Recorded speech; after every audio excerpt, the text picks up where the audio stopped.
This is Dolores Cannon again with the Metaphysical Hour. Okay, I didn't broadcast last week because I was doing an international conference in Montreal up in Canada. So when I'm away like that, Don always takes the show out of the archives. But we're back on again, and I'm going to be here for several weeks in a row with special guests. Before we start, let me give out the toll-free numbers in case anyone does want to call in and ask questions. The toll-free number for the U.S. is 877-876-5227. 877-876-5227. And anybody who's listening in Canada, the toll-free number is 888-815-8756. 888-815-8756. But I know when I've talked to many of you when I'm doing conferences and lectures, you've always told me you don't want to call in. You said you'd rather just listen. So when I do get somebody calling in, it's kind of a surprise. Okay, before we get to my guest tonight, I do want to tell everybody about the conference we're putting on next month. This is the one put on by my company, Ozark Mountain Publishing. And we did our first one last year, and it was a great success. So we decided to repeat it this year. And it's called the Transformation Conference. And it's going to be held June 16th and 17th in the Clarion Inn in Fayetteville, Arkansas. June 16th and 17th in Fayetteville, Arkansas. And if anybody wants any information about it, you go on my website. We have a lot there about the speakers and the dates and everything. And we are right now doing a 10,000 mailing list to all the people on our mailing list. We've got a huge mailing list. That's going out right now, so many of you will probably get that in the mail. Our keynote speaker is PMH Atwater, which a lot of you probably know, and I've had her on my show before. She's the world's foremost expert on near-death experiences, and she's more or less written like the Bible on near-death experiences, and she's also written books on the new children, and she's going to be lecturing on both of those subjects. And also, we're going to have another speaker is the real psychic detective, Carol Pate. She's also been on my radio show. This woman has solved at least 500 murder cases a year. She's been called in by the police to work on cases since she's 12 years old. She does about 2 murder cases a day at least. And she's a regular on the Court TV Psychic Detective show. So this is going to be a real treat. And then many of the other authors are the ones that are going to be speaking are the authors that we have published. And my guest tonight is one of these. So that's why tonight and the next several nights I'm going to be featuring the people who are going to be speaking at the conference.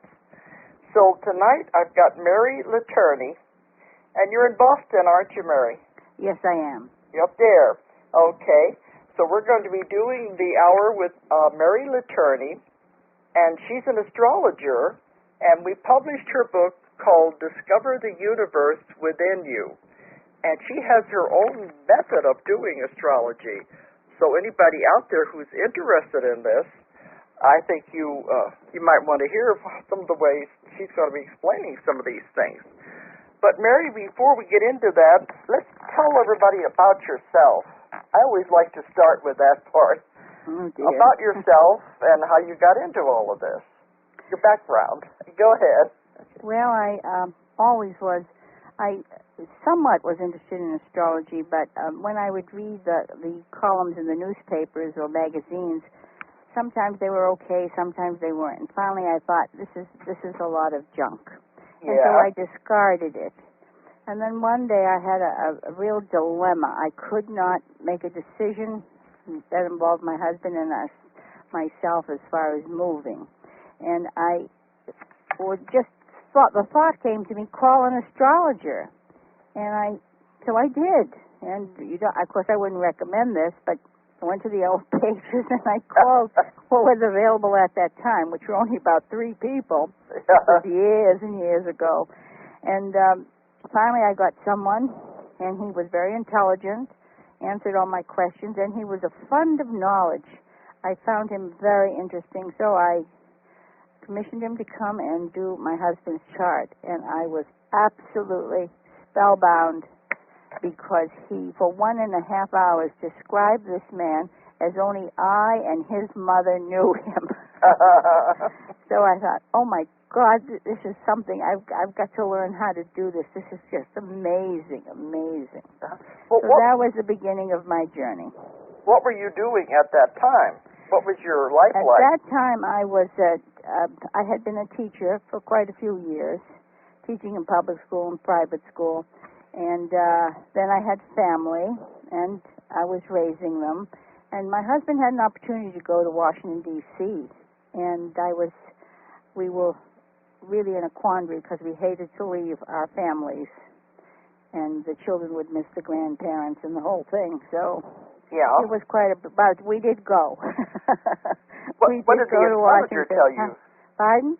The astrologer, what did he tell you? Well, the interesting thing is that he got so wound up in describing my husband and all that went with it, that I never really got to ask him a question. You never got around to the real reason? I never got around to it, and so I guess it was destiny that we had to make the decision ourselves, which is really only the best way. Yeah. No one should ever guide you to make a decision. It has to come from within, and so we did, and that was the beginning of my great, great love. It's a passion with me, really. But it was important that you called this man, because... Well, it was. It was somewhere, when they tell you to listen to that small, still voice within, it's really true.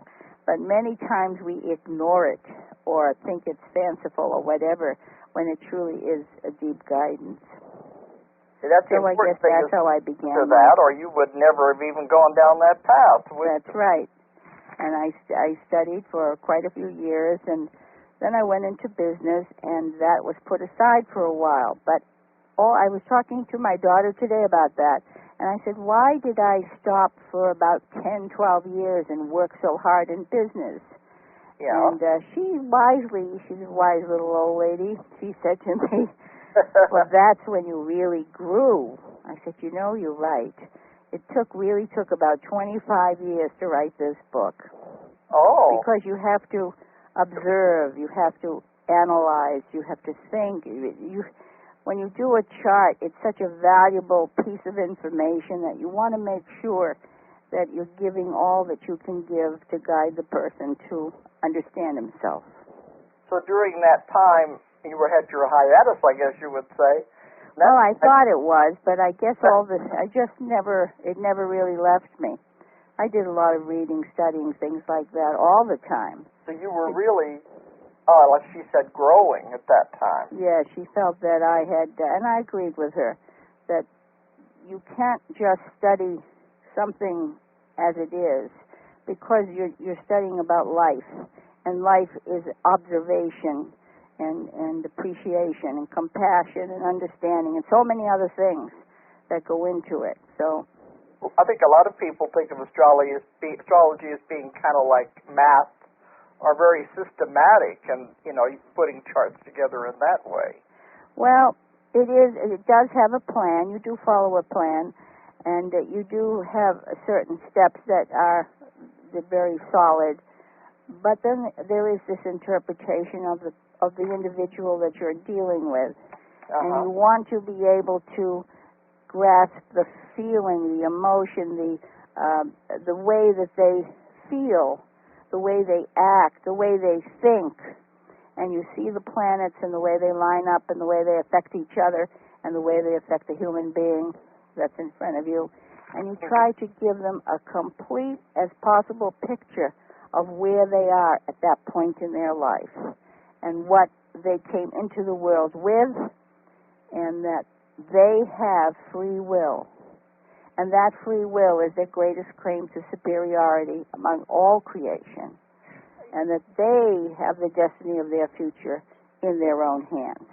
Yes, that's when my work, that's what I've found, that Earth is a planet that was created to give the creature on it free will. And there are many other planets in the universe that don't have free will. So this and is very the sad thing, Dolores, is that here. people don't really use their free will. They're manipulated, they're abused, people have to think for themselves. They have to really make their own decisions. Yes. So it's very important that the subject of astrology be put in its proper place, because it's bandied about in these magazines and newspapers with silly little things, and they have no meaning and no. It has to be an individual effort. Mm-hmm. But it does show the popularity of astrology whenever even that little bit that they put out, people do read it. Well, they're looking for answers. Yeah, but they don't realize the answers come from within them. That's true. I do want to say that I met Mary's daughter, very beautiful woman, and she's an opera singer in Brussels. Yes. And she came to the INES conference, what we did in February, New Age, International New Age Trade Show. And she was a very delightful person. Oh, thank you. And she's back now in Brussels, isn't she? Yes, she's busy right now, but she came over special. My children are my gift. She came over special to the States just to be with her mother when she did her first book signing with the new book down in Florida at the INES conference. Right. That shows she loves you very much to do that. I love my children. But I just wanted to say we did meet her anyway. Oh, thank you. Okay, let's, I know I want to get into some of the subjects in the book, but you say on the back jacket it says, discover why your birth date is so important to you. Oh, yes. What do you mean by that? Well, at the time you're born, an astrologer will take that time and will calculate according to the place, the altitude, the latitude, the longitude, the time, to pinpoint where you are astrologically in the heavens at the time you were born.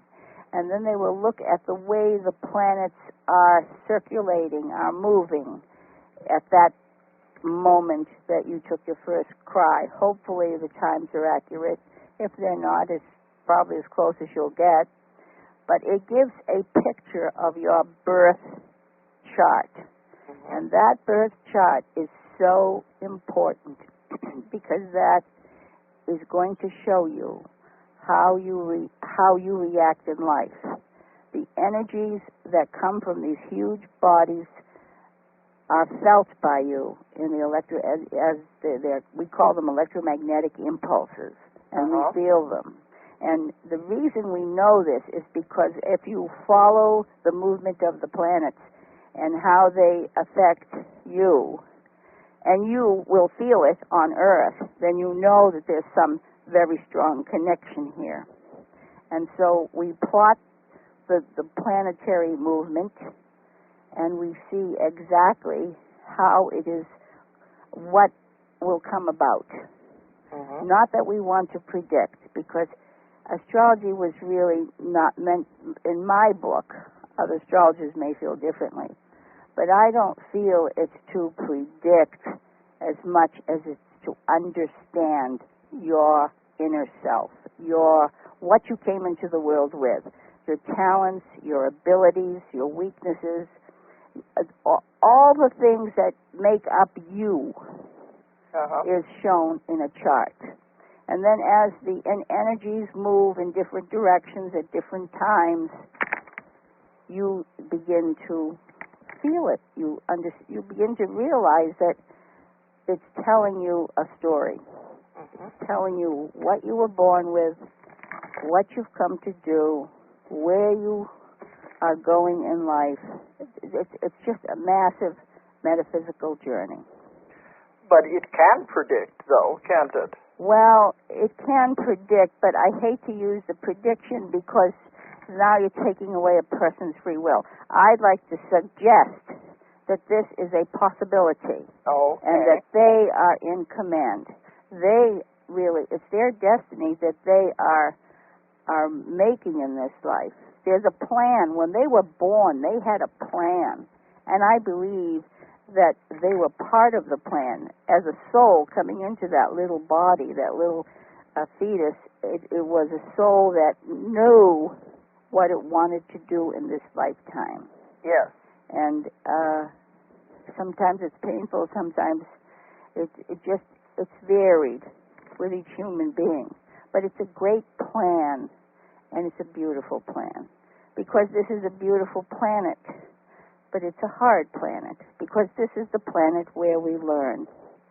This is the planet where we exact things that you're saying.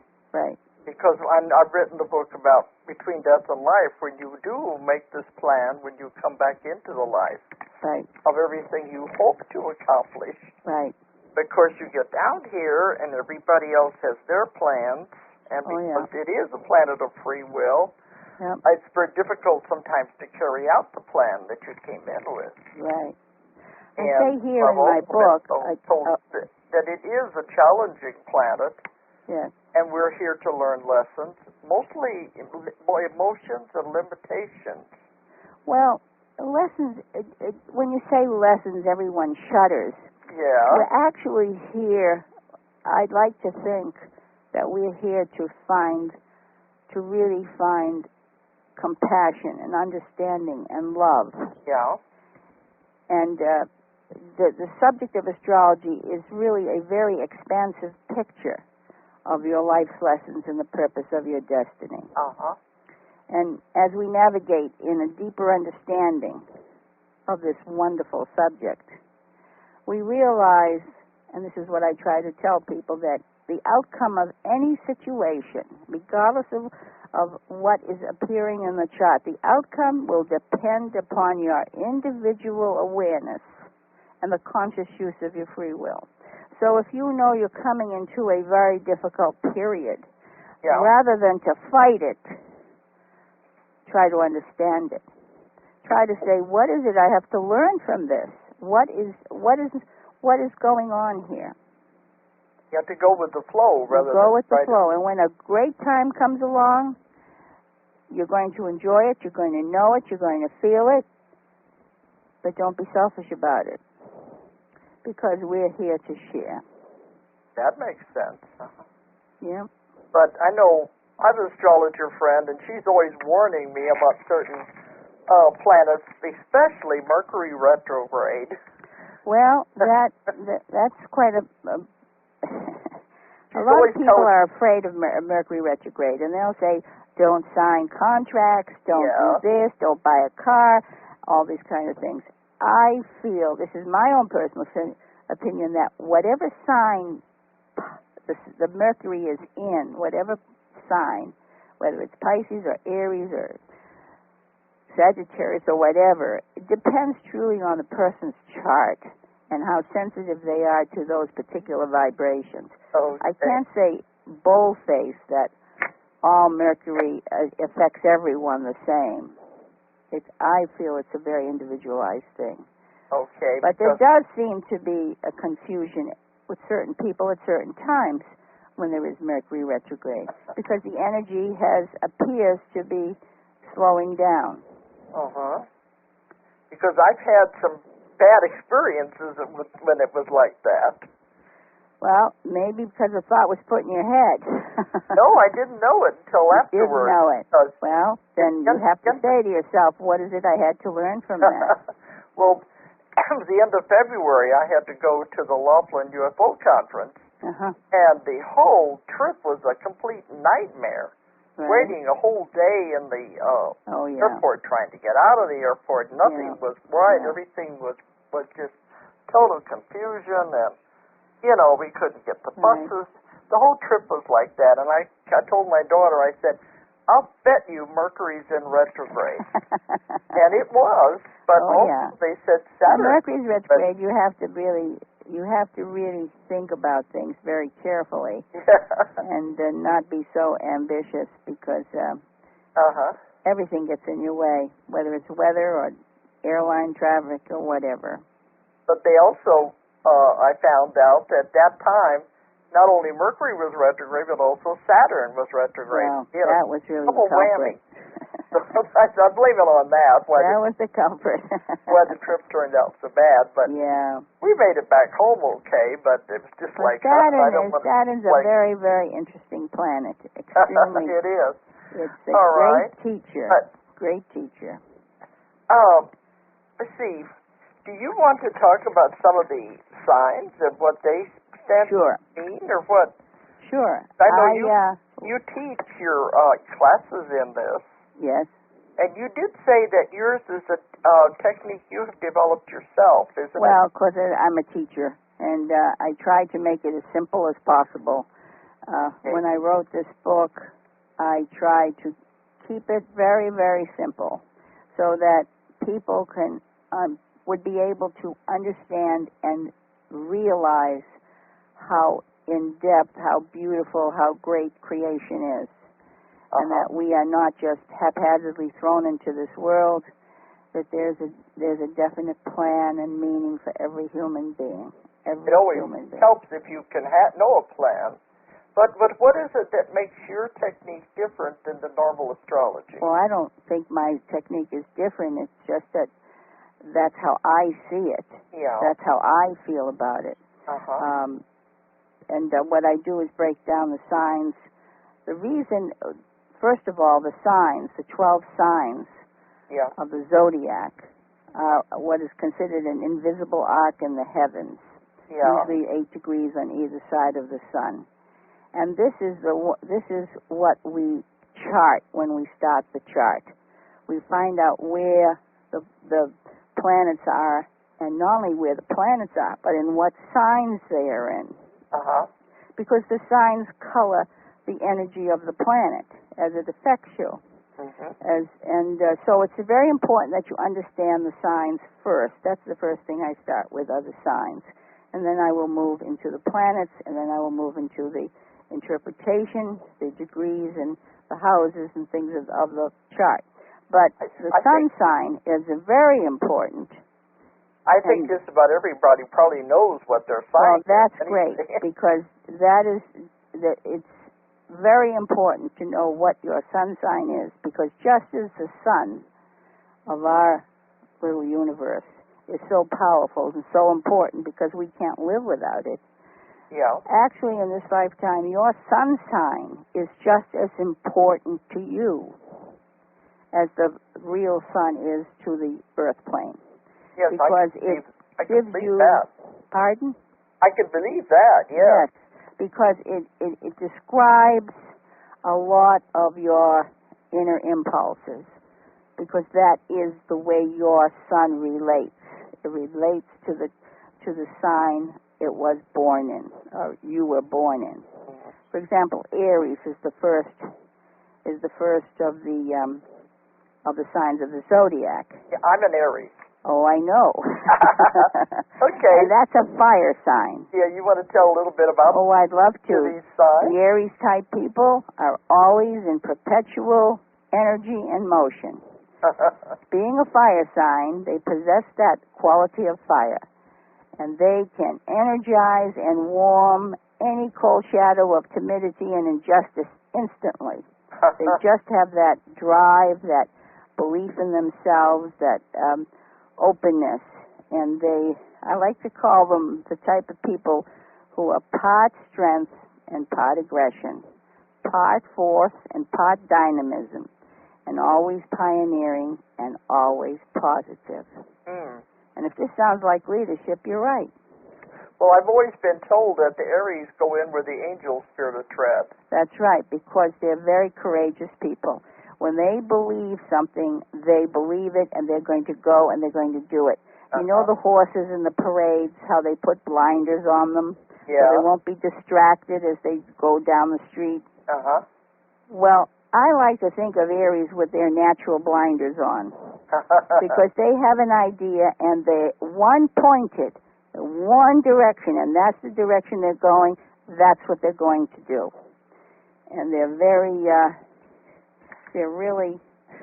it's a great vibration, because they're pioneers. They have a great initiative, And they're crusaders. I mean, they have all these wonderful characteristics that assist the human race. Yeah, that's what I was always trying something different anyway. Right. Now, the ram is the pictograph for this sign. Yes. And the pictograph also gives you an understanding of what the Aries vibration is like. Because the ram is what? The leader of the flock. Oh, okay. And he describes the dominant features of the Aries vibration. Uh-huh. So the dominant features of the Aries is leading, directing, pioneering, initiating. Okay. You see, that they are definitely leaders in their own way. Okay. Very strong. And just as the ram has those huge antlers, of authority giving direction to his group, so is the Aries. They take charge, they inspire others with their energy and their enthusiasm. It's a great vibration, but an Aries-type person has to realize that they can't lead anyone unless they have cooperation. And so sometimes in their drive, in their desire to be fulfilling, they forget that they have to be a little cooperative. Okay. So that is the meaning of the Aries, of the ram, the pictograph. Now, the key word for Aries is I am. I am. And if you listen to people, and I tell everyone this, if you listen to people, they invariably will use their key words constantly for their sun sign. Okay. So I would say that you probably use I am a great deal. Uh-huh. And because I am is indicative of their fire quality. Okay. And all of this is in the books about these keywords. Right. Okay. All of this now the Pisces, and it goes into it in many ways. So Pisces is the next one, isn't it? Pisces, yes. I've always thought of Ram is the bull. Taurus is the next one. Oh, Taurus. Taurus. I'm going all the way around I've already skipped all the others and went right to Pisces. Yeah, Taurus is the next one. Taurus is the next sign, and this is a very unusual sign because think of the sun. What is the sun during the time of Taurus? It's in April all the way to the end of May, and that's when the beauty of the earth just blossoms. Yeah. Whenever it is spring, down in South America, their spring is our winter. Yeah. Is our fall. So I'm just talking from our hemisphere up north. And when we have Taurus in April to May, it's just a beautiful time of the year. Everything is beautiful. The forsythia, the everything. Everything's growing. And this very much correlates to the Taurus-type people because they love beauty. And they function very well on the physical level. They love to grow things. They have, I call them the green thumb people. Anything they touch responds almost magically to their touch. They have a keen eye for beauty, for color, for taste. They love good things. They love to cook. I call them the connoisseurs of the five senses. Okay. And they're usually pretty attractive people. But they can be very stubborn. They can be very, very... Because the pictograph for the Taurus is the bull. Yes. Now, the bull's a gentle animal. You leave him alone, he's very happy. But the minute you agitate him, he will charge you. See, my husband was Taurus, so I know whereof you speak. Well, the bull is known for its strength, its tenacity, and its endurance. Yeah. It enjoys the simple life. And this is very much the Taurian nature. They're very easygoing, gentle-type people. They live in the everyday world, and they're very earthy. They understand how to live. They understand the value of money. They like to save for a rainy day. They're very practical people. But when they get stubborn, they become impractical. And that's something they have to realize. Okay. I'll try to go through all the signs, so I'm going to try to, let's condense. Well, let me just tell you the key word for Taurus. The key word is I have. And these are people that like to have, they like to, I don't want to use the word hoard, but they like to put away and save for rainy days. Yeah, my husband's problem. Well, I don't know if it was a problem, but that's his nature. But we have to understand a person's nature and appreciate what they're like, and even though they're difficult, try to help them see that. With the Taurus, that may be a little difficult. So the Taurus word is I have. I have, yes. I have. Okay. And they need to have a lot to be comfortable. They don't like to be, they need that feeling of ownership. They need that feeling of security. They learn, but the great lesson for the Taurian is to learn that the goods of the earth are to be used, not possessed. And everything, even affection, cannot be bought or owned. It has to be possessiveness, but in the light of balanced living. Okay? The third sign is Gemini. Yes. Now, Taurus is an earth sign. Earth is practical. Yeah. I mean, you step on the earth, you feel the earth, it's real. Gemini is an air sign. Can you encompass air? Can you hoard it? Can you do anything with it? No, it's free. It's everywhere. And the Gemini is very much like this. It's a very open quality, being an air sign. They got great versatility. They can speak fluently, almost copiously on any subject. Their desire for information is voracious, and they're very versatile, very charming people. But sometimes they can become the jack of all trades, never knowing where to stop and really build. Okay. This is the Geminian type nature. And their sun sign are the twins. Yeah, I was going to say that. They're the twins. That gives them two natures, doesn't it? Well, it gives them two pathways. It gives them two, you see, a lot of, Geminis are kind of charming because they love to chat and talk. And it's very difficult to pin them down. They don't like to make decisions. But it takes them a while, and it's because they're always in a state of comparison. They're always looking at everything, trying to figure it out. They don't like to be put in a box. They don't like to, they want to be free. It's a free-ranging vibration. So we need to be patient with them. They have high rates of energy, and their mind is very quick to learn, and it's only by comparing that they learn, they understand, and they grow. So we have to be patient with them. They're very delightful people. They like to talk a lot. They love to joke and laugh. They have very quick minds. And their keyword is I think. I think this, or I thought that. They're always in the mental area of the human being. What is their keyword? Their keyword is I think. I think. I think. Okay. And the pictograph, which are the twins, it shows that they are looking at both sides, trying to make choices. This is their duality. They really need comparison. That's how they understand, that's how they learn, that's how they grow. And we have to give them space and allow that to be. Okay, so because they're delightful people. I mean, every soul is a delightful human being. But this is a light vibration. It doesn't have the strength and determination of the Aries. It doesn't have the solidity and the practicality of the Taurus, but it is great. It's a great mind. It's a great mind vibration. Okay. The next sign is Cancer. Cancer. That's the one I always think of being closed off in its shell. Pardon?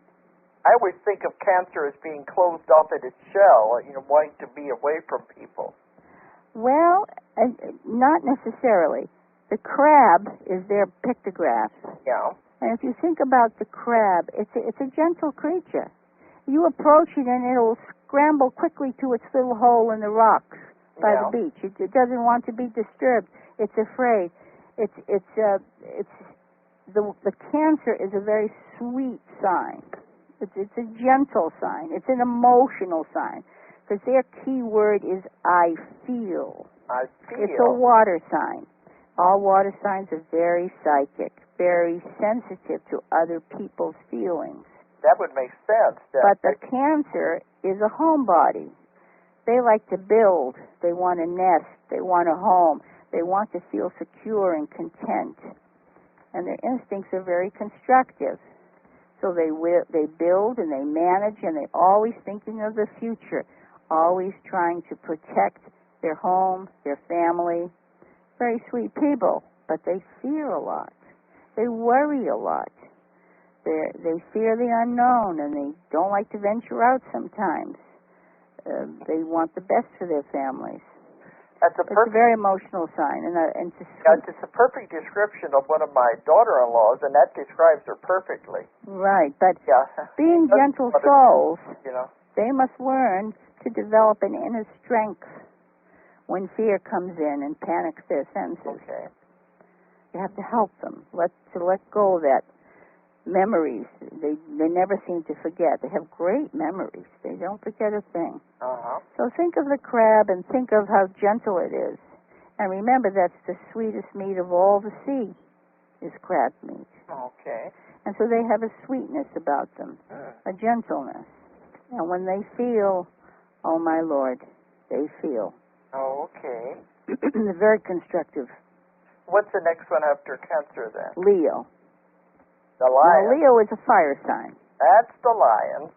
That's the lion. Now, you know fire signs are dominant. They're strong. Okay. You know, the Aries, he's the fearless leader.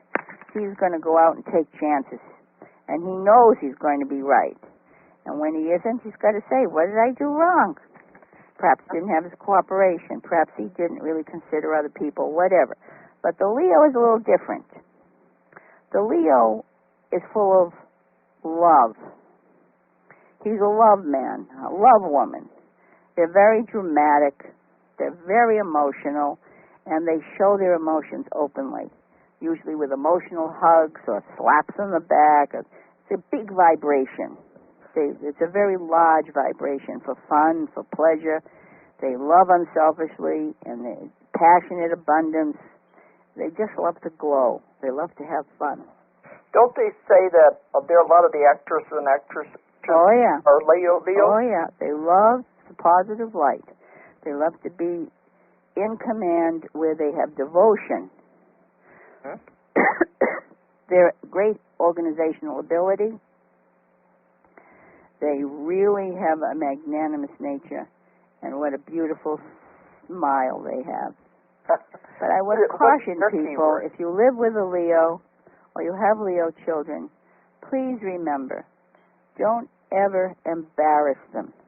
Don't ever knock them down, because that is such a terrible thing. They love to shine, and someone dims their light. It's really awful. And of course, their pride is their Achilles heel. They can't stand to be humiliated. But they will work their heart out for you.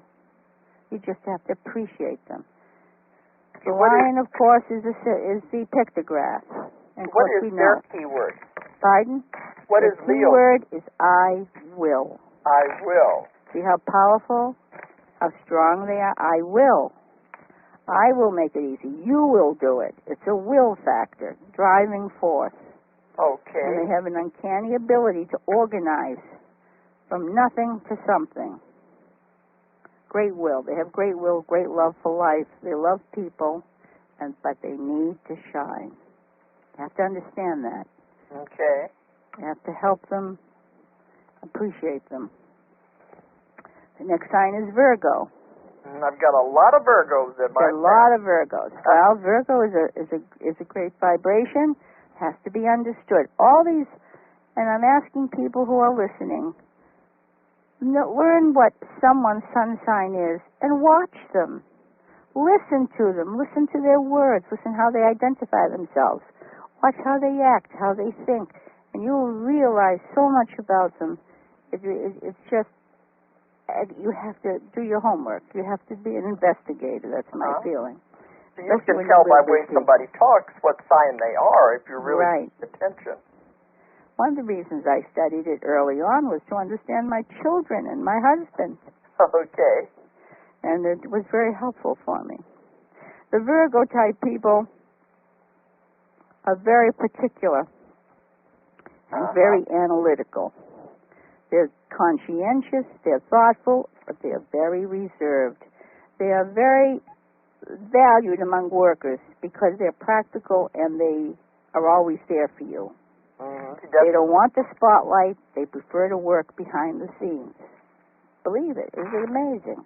Yes, I said I've got a lot of Virgo in my family, and my daughter that works for me and takes care of all the accounting and the inventory is a Virgo. Oh, yeah. And they're very efficient. They're very, very conscientious. Oh, a great sense of duty. I call them the Mr. and Mrs. Queen of the Zodiac because perfection is their goal. Yes. Their highest aim and their deepest frustration. That's why she's good at what she does. She loves numbers, and she's very particular. Right. I have one, too. But they have, even though they have this sensitive, fastidious nature, they worry a lot, and they fret a lot. And I call it the scrub board conscience, because they never feel they do the right thing. They always want to do the right thing. And if they don't feel good, they become very insecure, and they can destroy any self-confidence they might have built. So we have to help them. Those who live with the Virgos, remember, if they complain or harp, they're not happy. There's something not right, because they're finely tuned people, and they're always balancing between practicalness in life and the constant seeking of perfection. That's why the Virgin, or is the pictograph for this picture, for this sign. Yeah. And it's the Virgin carrying the golden sheaves of wheat. The Virgin signifies purity, gentleness, and the Virgo-type people seek purity in every sense of the word, whether it's food or relationships or ideals. Many of them get married late in life. They're always looking for perfection. They're very fastidious. This is normally what they're like. I have met some Virgos who didn't fit this, but I'm sure there was something in their chart that was working against it. Yeah. But they're hardworking with a deep sense of perfection, and it hounds them. They got to do it right. They want to do it right. I know. She gets upset if she's just a nickel off on her bookkeeping. Right. And the key word is I analyze. I analyze. I analyze. And they don't say I analyze, but they will be analyzing everything they do. But that's because that's the type of mind they have. That describes her to a T. Very conscientious. They're beautiful people. Every one of these signs has such a beauty and glow about it. And if you can understand how they think or how they move, it will be so much easier to live a more fruitful life as you give them space to be themselves. Because the Virgo people can be, they're very conscious of health. They're very conscious of food. They're very conscious of service to mankind. They always want to do the right thing. As I say here, we all learn much from their ways that hum with the harmony of precision. Okay. It's the earth element of caution, practicality, and realism. Okay, let's move on to the next sign, because I'm watching the clock, and I think we're okay, but... Well, we'll move as fast as we can. Libra. Okay, because I respect all the details, but we have to stop at a certain time, so that's what I'm watching. Well, the Libra is an air sign. Which one? Libra. Libra, yeah, that's the balance. That's the balancer. That's the people, and the thing about them, these are people. They love people. They love companionship, gatherings. They love to be around others. Yeah. And they do very well in dealing with people. If you find that they vacillate or hesitate, it's because they want to make sure they're being fair. They want to really seek the middle ground. That's why they make excellent lawyers, or people in litigating, or bargaining, or weighing, or balancing. They always are seeking the middle ground of compromise. We can learn a lot from Libras. They're usually very attractive people because this is a Venus ruled sign. And they always, well, let me put it this way. I had a sister-in-law who couldn't make up her mind to buy a dining room table. It took her 3 months to decide what table she wanted to buy. And I didn't realize that she was a Libra until I found out. I said, that explains it. She just wants to make sure she's making the right decision. Okay. What is the Libra's keyword? The key for the Libra is I balance. I balance. Oh, yeah. They That want to balance. They want to, in other words, frequently in conversations you'll see the words, let's cooperate, or that's fair, or I can see both sides. That's how they think. And the scale is the pictograph. So you see they're always weighing and balancing because they feel that they can't live harmoniously with someone unless there's cooperation. Okay. Peaceful cooperation. All right. Well, let's move it's a beautiful sign, and they're very beautiful, usually beautiful people, but I'll tell you, they are known to have the iron fist in the velvet glove. Okay. They're tough. Well, I think we've got about 3 more, I believe, or something. Scorpio, oh no, we've got quite a few more. Ooh, There's okay. Scorpio. I have to stop at just about 5 till. That's what I'm watching the clock. Well, I'll just have to get the book and read it. That's all. If we get to them all, they're going to have to read the book. That's because right. there is much, much more in the book about all these signs. Oh yeah, there is a lot. What is the next? I do want to talk about the Scorpio. How much more time we got? About 7 or 8 minutes. Okay, let me just quickly talk about Scorpio. Oh, because Scorpio's this is a very misunderstood sign. Yeah. Very misunderstood. Scorpio people are very private. They don't like to reveal themselves. They don't like to be notarized. They like to be very quiet. They keep deep within themselves, and they hardly ever show you their feelings. But they feel very deeply, and they're just unusual people. They're cool, they're silent, but they're dominant. They don't waste time. They don't talk silly. They just move forward with what I call bold decision and determination. But they're silent. They're always silent for a reason. They don't talk much. Or let me say, if they talk much, they don't reveal much about themselves because they want privacy. Now, you might say, why? Why are they like that? I would like to tell people, if you can't understand a Scorpio, you must understand one thing. They are very, very sensitive. They're very easily hurt. And when they get hurt, it really kills them, and they can't speak. They can't reveal it because silence is their defense. Oh. Okay. So when you have a Scorpio, you have to really try to be gentle with them because even though they can be harsh in their own emotions, they hide a lot because they're always watching and very careful. They're very sensitive people. This is a water sign. Mm-hmm. They're great detectives, and they have a great probing. Scorpios are very much evolved in the occult, metaphysical. Yes. And still waters run deep. That really shows their hidden emotional fire. Yeah, they like the hidden part, Oh, yes. They love to ponder on the mysteries of hidden things and ferret out secrets. Yeah. And they're very emotional. They can be volcanic sometimes. But they're actually very physical. They're very magnetic. Sexy is what you'd call. Yes. They're attracted to the opposite sex. And their charisma never fails them. There's no question that they can influence for good or otherwise. They're very strong people. Very misunderstood sign. Very misunderstood. What is their keyword? Their keyword is I want. I want. Yeah, I want. They can be very extreme. When they want something, they want it immediately. And it's so powerful. It's an undercurrent within them that it's almost hard to control.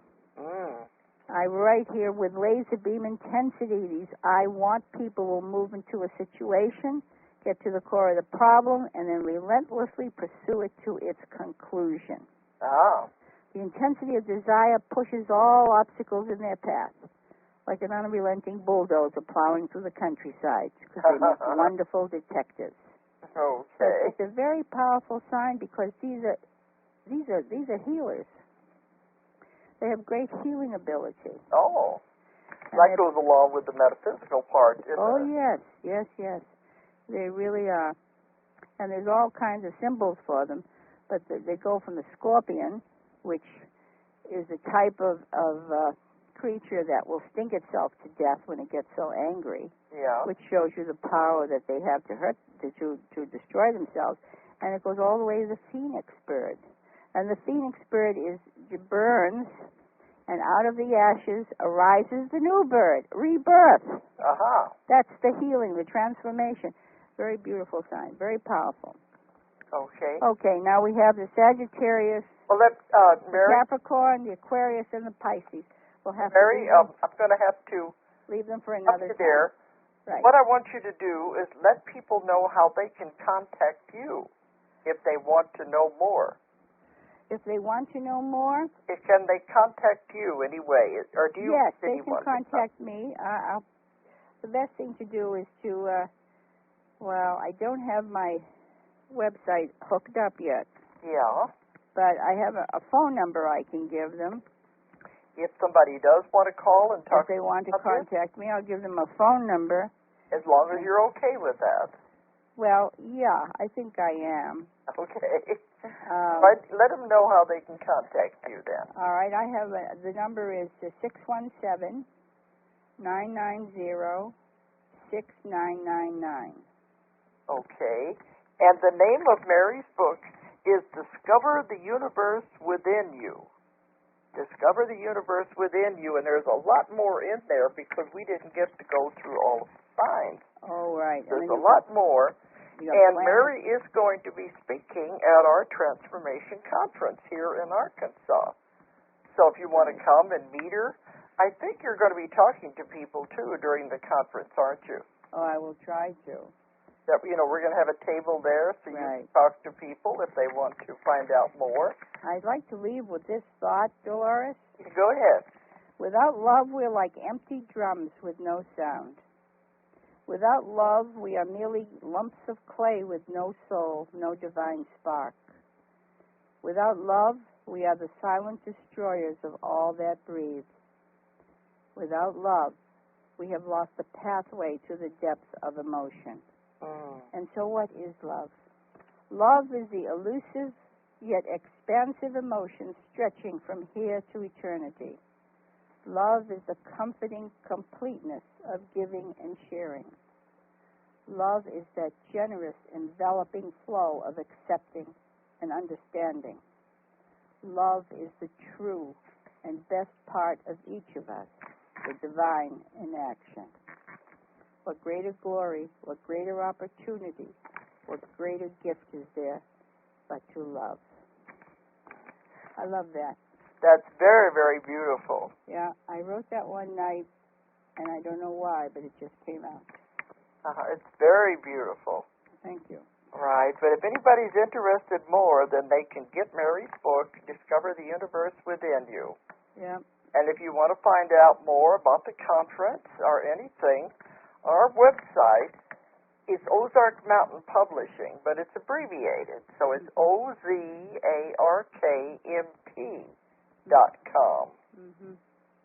www.OZARKMP.com. And we have on there about the speakers at the conference, and our 800 number if you want to call and find out about Mary or about anything that's going on with the company. The 800 number is 1-800-935-0045. 1-800-935-0045. And Mary, we're going to have to go now because if I don't, Don will pull the plug on me. Thank you very much for being on the show tonight. My pleasure. Take care. And good night, everybody. Bye-bye. If you enjoyed the show, check out more of our other videos and be sure to subscribe and click the like button. Thank you for listening to the Metaphysical Hour with Dolores Cannon.